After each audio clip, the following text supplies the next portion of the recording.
नमस्कार, जनतंत्र टीवी देख रहे हैं आप। आपके साथ मैं हूं संतोष गंगवार। बुलेटिन की शुरुआत करेंगे। कोरोना संक्रमण को लेकर उत्तराखंड से अच्छी खबर आ रही है। उत्तराखंड में अब कोरोना की रफ्तार लगातार धीमी होती जा रही है। बीते 24 घंटे में कोरोना के 1156 नए केस सामने आए हैं, जबकि इस दौरान 44 मरीजों की मौत हुई है। लेकिन राहत की खबर यह है कि सूबे में संक्रमण की दर बेहद कम हो गई है।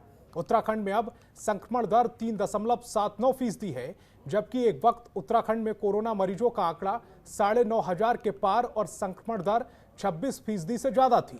अच्छी बात यह है कि अब ठीक होने वाले मरीजों की संख्या लगातार बढ़ रही है। उत्तराखंड में फिलहाल 28,371 एक्टिव केस हैं।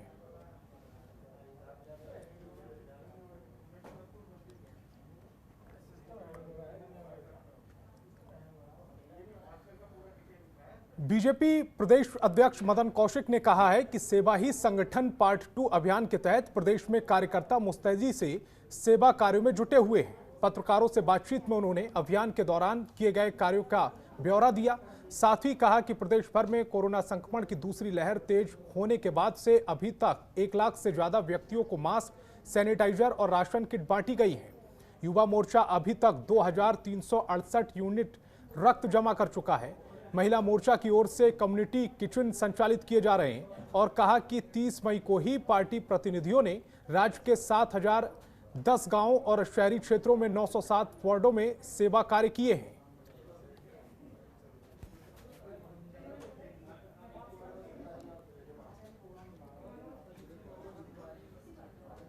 वहीं खबर रुद्रपुर से है, जहां राज्य सरकार द्वारा लॉकडाउन बढ़ाए जाने से नाराज व्यापारियों ने बीजेपी विधायक राजकुमार ठकुराल के आवास पर धरना दिया और आगामी 8 जून तक के लिए प्रदेश में लॉकडाउन बढ़ाए जाने के फैसले पर अपनी नाराजगी जताई। व्यापार मंडल महानगर अध्यक्ष संजय जुनेजा की अगुवाई में दर्जनों व्यापारी रुद्रपुर के विधायक राजकुमार ठकुराल के आवास पर जा पहुंचे और विधायक आवास के बाहर धरना प्रदर्शन पर बैठ गए। व्यापारियों ने नाराज राज्य सरकार पर तानाशाही भरा रवैया अपनाने का आरोप लगाया है। प्रदेश भर में व्यापारियों के लॉकडाउन के चलते कमर टूट गई है।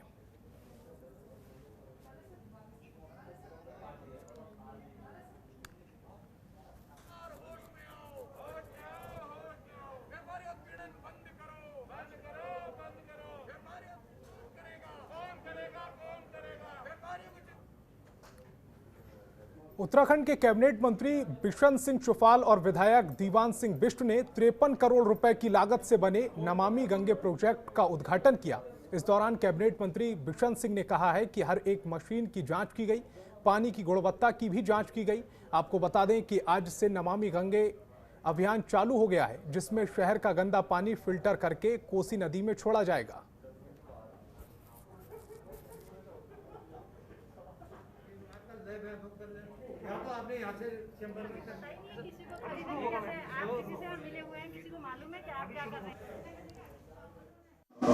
ये जो सीवरेज ट्रीट प्लांट का यहाँ पर लगा हुआ है, इसका निरीक्षण किया गया। इसके जो गुणवत्ता को देखते हुए जो इसमें लागत थी, ये अंतिम चरण में करीब 95% इसमें काम हो चुका है। ये इसकी टोटल लागत जो बताई गई है वो 55 करोड़ की थी, जिसमें से 25 करोड़ इसको 15 साल तक के लिए इसके मेंटेनेंस के लिए जो इसमें कर्मचारी उन सबका वेतन है। 15 साल के बाद ये फिर जल संसाधन विभाग को हस्तांतरित किया जाएगा। इसको देखने से पता है कि जो पानी नदी में भी जा रहा है और जो लैब देखने से भी सारे देखने से पानी शुद्ध लग रहा है। हमने ये कहा कि इनसे जो पानी नदी में गिर रहा है और दोनों पानी मिक्स होता है, उसको भी टेस्ट कराया जाए। कल के दिन कोई शिकायत न आए कि कोई किसी प्रकार के शरीर में इस प्रकार से कहीं खुजली होगी, कुछ एक मनोवैज्ञानिक रहता लोगों का। मंगलौर क्षेत्र के बिझौली में 2 गुटों के बीच फायरिंग हो गई। फायरिंग के दौरान एक गोली बीच में चली जो राहगीर के पैर में जाकर लगी, जिससे वो गंभीर रूप से घायल हो गया। आसपास के लोगों ने आनन फानन में इलाज के लिए अस्पताल में भर्ती कराया। बताया जा रहा है कि दोनों के बीच पैसों को लेकर विवाद हुआ था। विवाद कहासुनी के बाद गाली गलौज तक जा पहुंचा। इस दौरान एक पक्ष के लोगों ने फायरिंग शुरू कर दी और एक शख्स के पैर में गोली लगी। वहीं ग्रामीणों ने मामले की सूचना पुलिस को दी। पुलिस ने 3 नामजद और कई अन्य लोगों के खिलाफ मुकदमा दर्ज किया है, जिनमें से एक युवक को गिरफ्तार कर लिया गया है।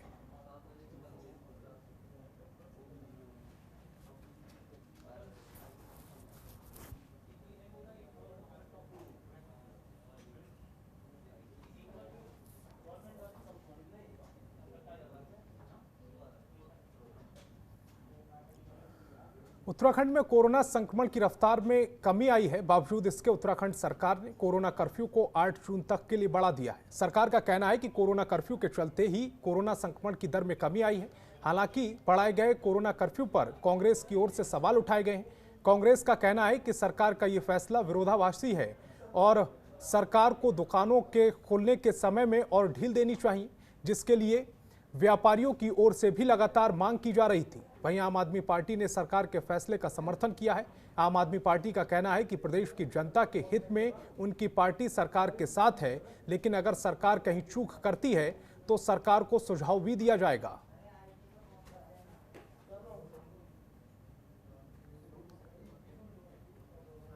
बहुत विरोधाभासी हैं। जहां सरकार एक तरफ आंकड़ों में तो ये बता रही है कि सब कुछ सामान्य हो गया है, हमारी रिकवरी रेट अच्छा हो गया है, हमारा मृत्यु दर घट गया है और औसतन हमारे संक्रमित मरीजों की संख्या में भी लगातार गिरावट आ रही है, वहीं दूसरी ओर आप कर्फ्यू को बढ़ा रहे हैं। बढ़ाने का पूरा विशेषाधिकार आपके पास है, लेकिन जिस तरह से व्यापारियों के पेट पे लात पड़ रही है, वो कुछ रिलैक्सेशन की आपसे गुहार लगा रहे थे। उनको दरकार थी कि आप जो टाइमिंग्स हैं उसमें इजाफा कर। देखिए, उत्तराखंड के अंदर जो हालात हैं, जैसा कि मैंने आपको जिक्र किया, मृत्यु दर अत्यधिक, पॉजिटिविटी रेट और राज्यों की तुलना में ज़्यादा है। वैक्सीनाइजेशन, ये दुर्गम भौगोलिक परिस्थितियों वाला प्रदेश है, वैसे भी यहाँ वैक्सीनाइजेशन बहुत कम हो रहा है। तो इन हालातों में स्टेट गवर्नमेंट का जो भी निर्णय होगा, कितनी छूट देनी है, कर्फ्यू कब तक रखना है, आम आदमी पार्टी सरकार के साथ उत्तराखंड की जनता के हित में कंधे से कंधा मिला के चलेगी। धर्मनगरी हरिद्वार में अंतर्राष्ट्रीय एयरपोर्ट बनाने की मांग लंबे समय से की जा रही है और अब हरिद्वार के लोगों की ये मांग पूरी होती नजर आ रही है। उत्तराखंड सरकार जल्द ही हरिद्वार में अंतर्राष्ट्रीय एयरपोर्ट बनाने को मंजूरी दे सकती है। इसको लेकर हरिद्वार जिला प्रभारी मंत्री सतपाल महाराज ने एक कमेटी का गठन किया है, जो एयरपोर्ट बनाने के लिए जमीन की खोज करेगी।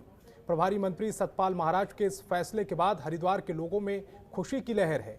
उन्होंने अब जिले में रोजगार के अवसर बढ़ने की आस जताई है। आपको बता दें कि हरिद्वार हिंदू धर्म की आस्था का बेहद महत्वपूर्ण स्थान है, जहां देश विदेश से हर साल करोड़ों की संख्या में श्रद्धालु आते हैं।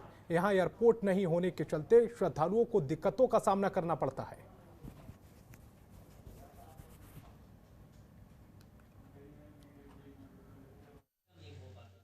और हरिद्वार के लिए एक इंटरनेशनल एयरपोर्ट के बारे में चर्चा हमारी थी, तो उसके लिए कमेटी बनाई गई है और कमेटी जो है उसकी पॉसिबिलिटीज़ को और ज़मीन की जो उसके अंदर 5 किलोमीटर लंबी और आधा किलोमीटर चौड़ी स्ट्रिप के लिए जो है उसके लिए ज़मीन की खोज कर रहे हैं। और इससे जो है सीधे वैंकूवर से, लॉस एंजलिस से, न्यूयॉर्क से, लंदन से सीधे यात्री उड़ करके और यहाँ पहुँच पाएंगे और इससे बहुत ज़्यादा हमारे 2030 के अंदर हमारे उत्तराखंड को बहुत लाभ मिलेगा। यहाँ रोज़गार बढ़ेंगे और काफ़ी यहाँ एयर ट्रैफिक बढ़ेगा। लोग यहाँ पर 4 धाम की यात्रा कर सकते हैं, योगा फ्लाइट्स कर सकते हैं, योगा सीखने आ सकते हैं। देश में कोरोना की दूसरी लहर को रोकने के लिए स्थानीय स्तर पर लॉकडाउन लगाए गए हैं। इसका रोजगार पर बुरा असर पड़ रहा है। उत्तराखंड में भी लॉकडाउन ने हर वर्ग के लोगों की कमर तोड़ दी है। बस संचालकों से लेकर बस के ड्राइवर, कंडक्टर की जेब पर भी लॉकडाउन का बुरा असर पड़ रहा है। ऐसे में सरकार की बेरुखी से परिवहन व्यवसायी में नाराजगी है। वाहनों में 50% सवारी बैठने और किराए में बढ़ोतरी नहीं किए जाने से निजी परिवहन कारोबारी गुस्से में हैं। उन्होंने करीब 300 बसों के तमाम दस्तावेज संभागीय परिवहन विभाग को सरेंडर कर दिए हैं। उनका कहना है कि लॉकडाउन में वाहन घर पर ही खड़े रहे, लेकिन विभाग मई महीने का टैक्स ले रहा है। सरकार ने वाहन मालिकों को टैक्स में किसी भी तरह की छूट नहीं दी है, जबकि इन मांगों को लगातार सरकार के सामने रखा गया है। व्यवसायियों का कहना है कि अगर जल्द ही सरकार उनकी मांगे नहीं मानती तो 2022 विधानसभा चुनाव में सरकार को इसका खामियाजा भुगतना पड़ेगा। खबरों के निष्पक्ष विश्लेषण के लिए सब्सक्राइब करें Jantantra TV and press the bell icon. Never miss any update.